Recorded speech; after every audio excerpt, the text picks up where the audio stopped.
없습니다. 그러나 재미있는 사실은 청년들 이야기를 들어보면 결국 청년들의 대화 주제는 깔때기 아니면 빨대라는 것입니다. 깔때기 스타일의 대화는 이렇습니다. 청년들이 모여서 여러 가지 주제로 대화를 하다 보면 결국 대화의 종착지는 이성 이야기가 된다는 것입니다. 학교 이야기, 친구 이야기, 성적 이야기, 진로 이야기를 하다가도 어느새 이야기를 하다 보면 깔때기처럼 남자 이야기, 여자 이야기로 끝나더라는 것입니다. 빨대 스타일의 대화는 이렇습니다. 처음부터 끝까지 이성 이야기만 합니다.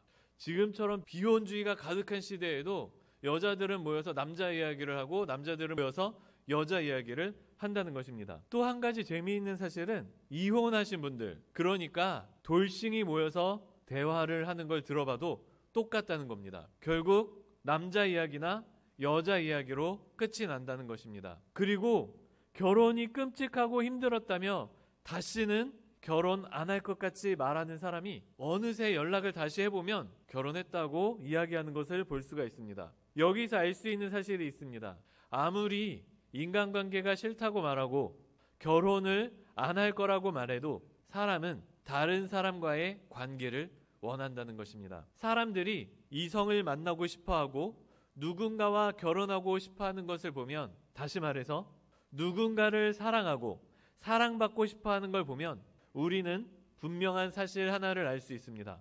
사랑하라는 계명은 분명 하나님이 주신 복이고 또 이것은 우리에게 좋은 것이란 사실입니다. 그래서 대한민국의 선교단체 중 하나인 조이선교회에서는 이렇게 말합니다.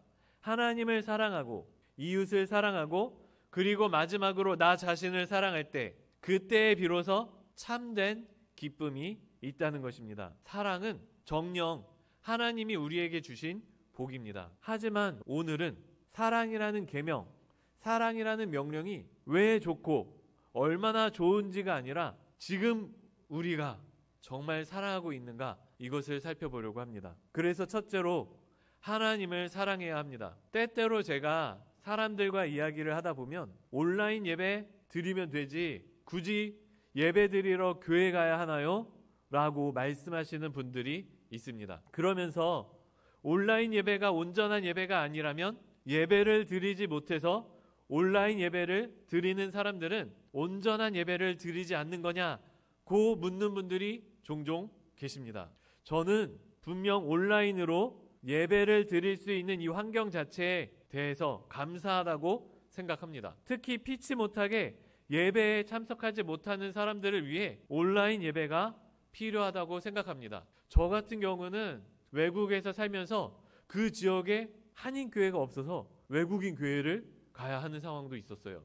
그때 한국어로 예배를 드리고 싶은 거예요. 그러면 어떻게 합니까? 온라인 예배가 너무 감사한 겁니다. 하지만 과연 온라인 예배가 충분한가에 대해서는 생각해 보아야 한다는 것입니다. 제가 겪은 상황이 이것을 이해하는 데 도움이 될 것 같습니다. 저희 교회 성도님들께서는 아시다시피 아내가 출산 때문에 2023년 9월에 한국으로 오고 지금까지 저 혼자 벨기에에 살면서 1년 반 가까이 아내와 떨어져 지냈습니다. 그리고 그 사이에 저희 아들인 혜랑이가 태어났습니다. 너무 멀리 떨어져 있어서 만날 수 없는 상황에서 아내는 아들에게 어떻게든 아버지 얼굴을 보여주고 싶다며 거의 매일 영상통화를 했습니다. 그런데 제가 작년에 한국에 가서 충격적인 일을 경험한 겁니다. 매일 영상통화를 거의 1시간씩 했는데 그러면 아이와 저 사이에 무언가 관계가 뭔가가 있을 거라고 생각을 했는데 저를 최소한 알아볼 거라고 생각을 했는데 제 얼굴을 보자마자 아이가 우는 거예요. 그리고 제가 앉기만 해도 아이가 우는 겁니다. 심지어 제가 만지기만 해도 아이가 우는 겁니다. 그런데 놀라운 것이 무엇이냐면요. 딱 이틀 아들을 안고 있자 그때부터는 안아줘도 아이가 울지 않기 시작했다는 겁니다. 이때 깨달았습니다. 몇 달을 매일 영상으로 얼굴 보는 게 아니라 이틀 안아주는 것이 더 아이가 친밀감을 느낀다는 거예요. 그런데 이런 상황에서 제가 아내에게 이렇게 말했다고 해보겠습니다. 매일 영상통화하는데 굳이 한국 가서 만나야 될까? 그냥 영상통화로 매일 만나는 걸로 충분하지 않아? 영상통화로 만나는 건 만나는 게 아니라는 거야? 만약에 제가 이렇게 이야기했다면 분명 아내는 저의 사랑을 의심할 겁니다. 과연 정말로 자신을 사랑하는지, 그리고 아이를 사랑하는지 의심이 될 수밖에 없다는 것입니다. 영상통화가 있어서 멀리 타국에서 가족과 통화할 수 있는 건 감사한 일이었습니다. 그러나 정말 가족을 생각한다면 영상통화로 충분해 라고는 절대 말하지 못한다는 것입니다. 오히려 통화가 끝날 때마다 더욱 만나고 싶은 게 진짜 사랑하는 사람의 특징이라는 것입니다. 통화는 부족하는 거예요. 맨날 백날 통화를 해봤자 이걸로는 아쉬움이 채워지지 않는다는 것입니다. 마찬가지로 예배를 드릴 수 없는 상황이라면 온라인 예배의 존재가 너무 감사하다고 생각을 합니다. 하지만 영상통화가 있는데 굳이 교회 가서 예배를 드려야 해? 라는 마음이 든다면 과연 하나님에 대한 사랑, 예배에 대한 사모함이 있는지 다시 한번 생각해 보아야 한다는 겁니다. 왜냐하면 하나님을 사랑하고 하나님을 조금이라도 경험한 사람은, 하나님을 만난 사람은 더욱 하나님을 갈급하게 되기 때문입니다. 고린도전서 13장에 이런 말씀이 있습니다. 우리가 지금은 거울로 보는 것 같이 희미하나 그때에는 얼굴과 얼굴을 대하여 볼 것이요 지금은 내가 부분적으로 아나 그때에는 주께서 나를 아신 것 같이 내가 온전히 알리라. 아멘. 지금 예배를 통해서 희미하게 하나님을 경험하고 있으면 우리의 소망은요, 진짜 하나님을 얼굴과 얼굴로 대하여 보는 것처럼 만날 수 있기를, 주님 얼굴 보기를, 주님 만져보기를 소망하게 된다는 것이에요. 마찬가지로 지금 영상 예배를 통해 불만족스럽게 예배를 드리고 있으면 다른 사람과 함께 예배하는 기쁨, 스크린을 통해서 희미하게 보는 것이 아니라 직접 얼굴과 얼굴을 대하여 보는 예배를 소망하게 된다는 것입니다. 제 친구 중에 해군 출신이 있습니다. 그런데 그 친구들 이야기에 따르면요, 배 타고 나가면 예배를 드리지 못했다고 합니다. 그런데 이렇게 억지로 예배를 드리지 못하는 상황에서 두 종류의 반응이 나온다는 것입니다. 제 친구들은요, 교회에서 직접 예배를 드리고 다른 사람을 만나는 걸 사모하게 되었다고 합니다. 예배를 드릴 수 없으니까 배 화장실 대변기에 앉아서 울면서 성경을 보았다는 고백도 들었습니다. 이 친구들은요, 다시 예배가 회복되는 날을 기대하고 기다리고 기도하게 된 것입니다. 다른 한 사람은요, 교회에 안 가도 되어서 너무 편해진 거예요. 오히려 병장이 되어서는요, 주일에 교회 간다고 후임들을 괴롭히기도 합니다. 이런 사람들을 볼 때면 이 안에 정말 예배에 대한 사모함이 있었는지, 하나님을 향한 사모함이 있었는지 고민이 된다는 것입니다. 코로나 때도 마찬가지입니다. 코로나 때 교회에 나와서 예배를 드리지 못했던 성도들 사이에 두 가지 반응이 나왔습니다. 한 사람은 어서 교회에서 직접 예배를 드리고 다른 사람을 만나는 걸 사모하게 되었습니다. 빨리 이 사태가 끝나 예배가 회복되게 해달라고 기도합니다. 다시 예배가 회복되는 날을 이 사람은 기대하고 기다리게 된 것입니다. 다른 한 사람은 교회에 안 가도 되어서 너무 편해집니다. 코로나가 끝나고 나서도 이제 교회까지 행차하는 게 너무 귀찮아서 안 나가게 된다는 것입니다. 핑계는 있어요. 영상으로 예배하면 되지. 그러나 혼자서 예배를 드리게 되면 이상하게도 예배를 못 드리게 된다는 거예요. 제가 이런 사람들과 이야기를 자주 하게 되는데 결국 이 사람들이 하는 이야기가 있습니다. 내 혼자 힘으로는 안 돼요. 옆에 누군가가 있어야 돼요. 그래서 다시 교회에 나오게 되었어요. 여기서 과연 우리가 하나님을 정말 사랑하는지 우리 스스로 점검이 필요합니다. 오늘은 온라인 예배에 대해서 이야기를 했습니다. 하지만 물론 이것은 온라인 예배에 국한된 이야기가 아니에요. 입으로는 사랑한다고 말하면서 일주일에 한 번 교회 가면 충분하지, 따로 말씀 찾아보고 따로 기도해야 해? 라든지 교회만 오면 되지, 봉사하고 헌금해야 돼? 라든지 설교 들었으면 되지, 하나님 말씀대로 살려고 노력해야 돼? 라고 생각한다면 과연 우리 마음에 하나님에 대한 사랑이 있는지 다시 생각해 보아야 한다는 것입니다. 그리고 내 안에 그 사랑이 없다면 하나님께 그 사랑을 달라고 기도해야 한다는 것입니다. 둘째로 이웃을 사랑해야 합니다. 저는 기회가 되어서 가나안 성도들이나 교회를 떠난 성도들과 참 이야기를 많이 했습니다. 그런데 교회를 버린 가나안 성도든 신앙을 버린 전 기독교인이든 이야기를 듣다 보면 꼭 하는 말이 있습니다. 바로 교회 다니는 사람 중에 이상한 사람이 많다는 겁니다. 교회 안에 왜 이렇게 이상한 사람들이 많냐는 거예요. 그러면서 꼭 한마디를 더 합니다. 교회에 사랑이 없어요. 아무튼 그만큼 사람이 싫어서, 사람에 대여서 교회를 떠난 사람들이 많습니다. 그런데 저는요, 이 이야기를 들을 때마다 고개를 갸웃거리게 됩니다. 왜냐하면 사람 사는 곳은 다 똑같기 때문이에요. 왜 교회만 가지고 이런 소리를 할까 하는 생각을 하게 됩니다.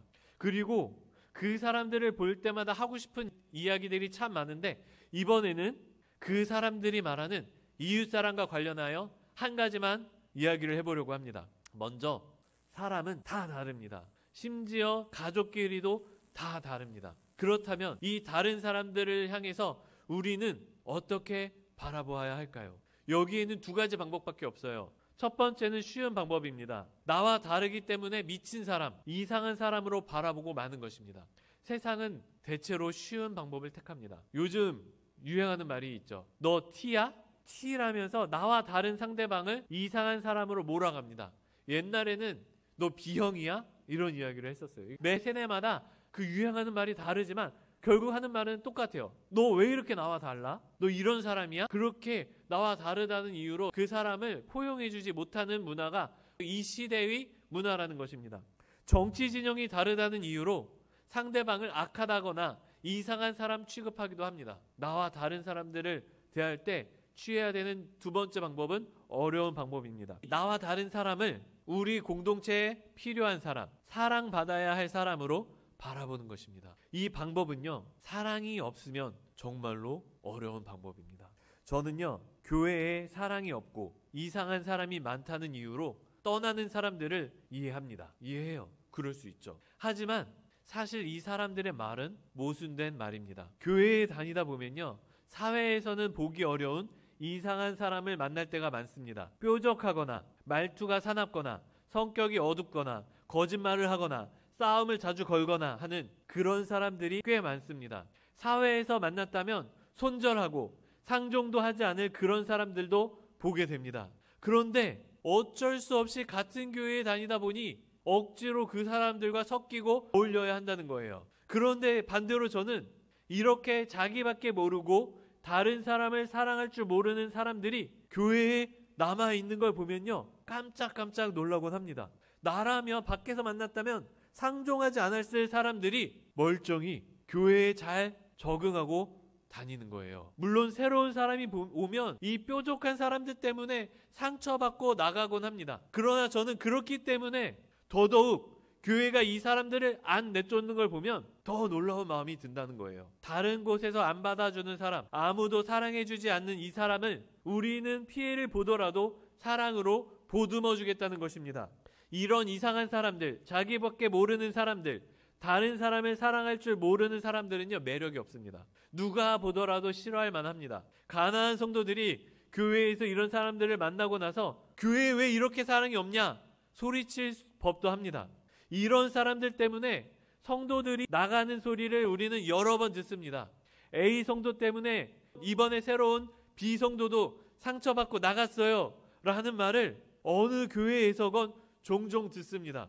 그래서 저는 아무리 열심히 케어를 해도 잘 바뀌지 않고 그때뿐인 이 사람들을 어떤 식으로든 내쫓지 않고 보듬어주는 교회를 볼 때마다 놀라곤 합니다.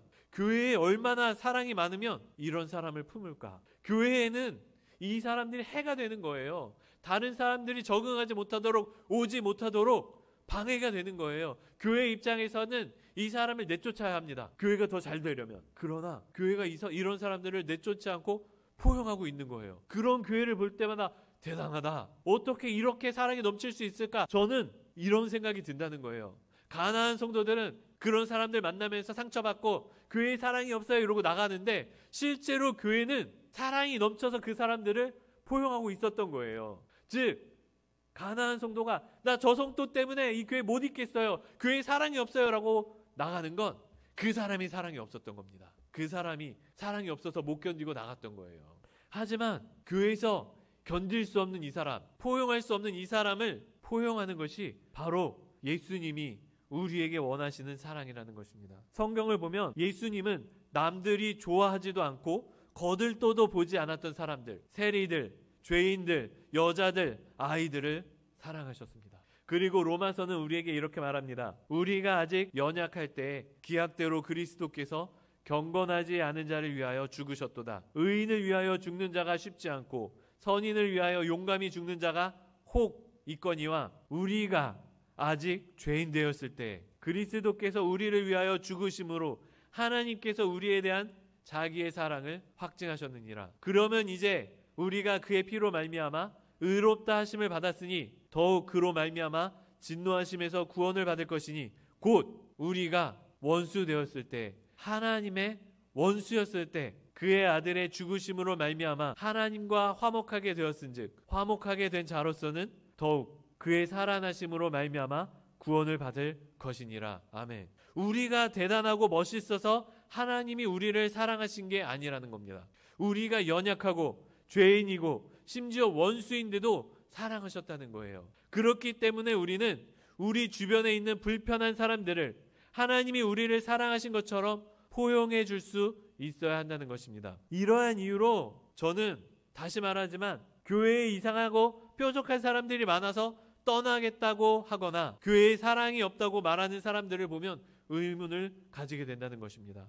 저 교회는 사랑이 넘쳐서 남들이 알아주지 않고 싫어할 만한 사람들을 이렇게까지 포용해 주는데 과연 교회에 사랑이 없다고 말하는 당신 안에 정말로 그리스도의 사랑이 있는가? 그리고 여기서 우리는 스스로를 다시 돌아보아야 합니다. 과연 나는 내 이웃을, 내 신앙 동료를 사랑하고 있는가? 뾰족하다고, 불편하다고, 가난해 보인다고, 말투가 이상하다고 무시하지는 않았는가? 셋째로 나 자신을 사랑해야 합니다. 우리가 오해하고 있는 사실이 한 가지 있습니다. 그리스도인이라면 나 자신을 버리고 나 자신을 희생해서 꼭 누군가를 사랑해야 한다는 것입니다. 이거는 우리가 오해하고 있는 거예요. 좀 더 쉽게 이야기하자면 자기 자신에 대한 사랑을 포기해야 한다고 생각하는 것은 성경을 오해하는 것입니다.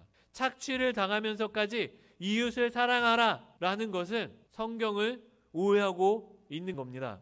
물론 희생적인 사랑은 이렇게까지 포용하는 사랑은 존경스럽고 칭찬에 마땅합니다. 하지만 예수님은 너 자신을 사랑하지 말라라고 하지 않으셨다는 거예요. 오히려 예수님은 내 이웃을 내 자신과 같이 사랑하라 라고 하셨습니다. 여기서 우리는 중요한 사실을 한 가지 알 수 있습니다. 우리는 나 자신을 사랑하는 만큼만 우리의 이웃을 사랑할 수 있다는 것입니다. 한국 교회는 그동안 목사와 목사의 가정에게 엄청난 희생을 요구하곤 했습니다. 그러다 보니 많은 목사님들이 자기 자신과 가정을 사랑할 줄 모르고 오로지 교회를 섬기는 것에만 집중하곤 했습니다. 그런데 이런 목사님들의 문제가 무엇이냐면 성도들 보기에는 아주 사랑이 많고 좋은 목사님인데 부교육자들에게는 그만큼 악덕 목사도 없다는 것입니다. 왜냐하면 자기가 희생한 만큼 부교육자들에게도 똑같은 희생,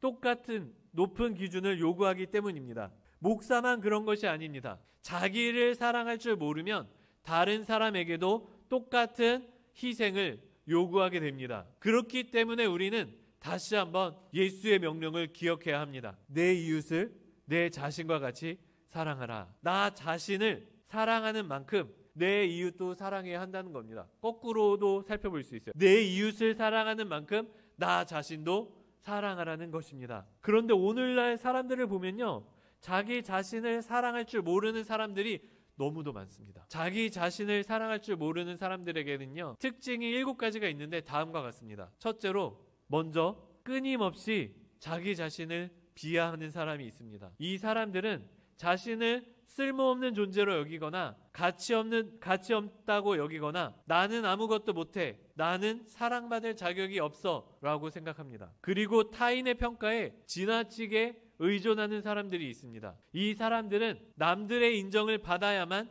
자신이 가치 있다고 느끼고 남들의 기대에 맞추려고 노력합니다. 그래서 SNS나 외적인 성취를 통해 자기 자신을, 자기 존재를 증명하려고 합니다. 셋째로 완벽주의에 빠진 사람도 자기 자신을 사랑할 줄 모르는 사람입니다. 자신의 작은 실수도 용납하지 못하고 완벽하지 않으면 스스로를 비난하며 최고의 성과를 내야 한다는 압박 속에서 살아갑니다. 자기 돌봄을 소홀히 하는 사람도 있습니다. 이 사람들은 신체적, 정신적으로 스스로를 돌보지 않습니다. 그래서 건강을 해칠 정도로 과로하거나 스스로를 방치합니다. 자기를 사랑하지 않는 사람들 중에는 건강하지 않는 관계를 맺는 사람들이 있습니다. 이 사람들은 자신을 소중히 여기지 않다 보니 타인의 학대나 무시를 받아들이기도 합니다. 독립적인 정체성이 없고 다른 사람에게 지나치게 의존하거나 반대로 타인을 극단적으로 밀어내기도 합니다.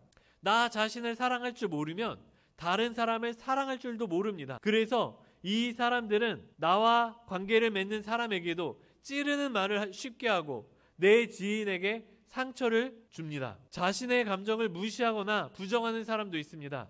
이 사람들은 자신의 감정을 인정하지 않고 억누릅니다. 난 괜찮아라고 하면서 속으로는 깊은 상처를 가지고 있어요. 상처가 있는데 그것을 모르는 거예요. 마지막으로 7번째는 삶의 의미를 찾지 못하는 사람들입니다. 이 사람들은 자기를 사랑할 줄 모르다 보니 자신이 왜 살아가는지에 대한 방향성과 목적을 상실합니다. 그리고 삶이 공허하다고 느끼고 무기력함에 빠집니다. 말씀을 정리하겠습니다. 예수님은 우리에게 3가지 명령을 하셨습니다. 첫째로 하나님을 사랑해야 합니다. 때로 우리 스스로는 하나님을 사랑한다고 착각합니다. 하지만 정말 우리 안에 하나님의 사랑이 있는지 늘 점검하고 하나님에 대한 사랑을 채워달라고 항상 기도해야 합니다. 둘째로 이웃을 사랑해야 합니다. 하나님은 우리가 죄인 되었을 때, 연약할 때, 우리가 하나님의 원수 되었을 때에도 우리를 사랑하셨습니다. 마찬가지로 우리 또한 이상한 사람, 뾰족한 사람, 연약하고 부족한 사람을 사랑할 줄 알아야 합니다. 셋째로 나 자신을 사랑해야 합니다. 우리는 나 자신을 사랑하는 만큼만 다른 사람을 사랑할 수 있습니다. 그리고 나 자신을 사랑하는 것은 하나님의 명령입니다. 오늘 이 자리에 계신 모든 성도님들은 예수님께서 명령하신 이 3가지 사랑을 가지고 항상 사랑하시기를 소망합니다.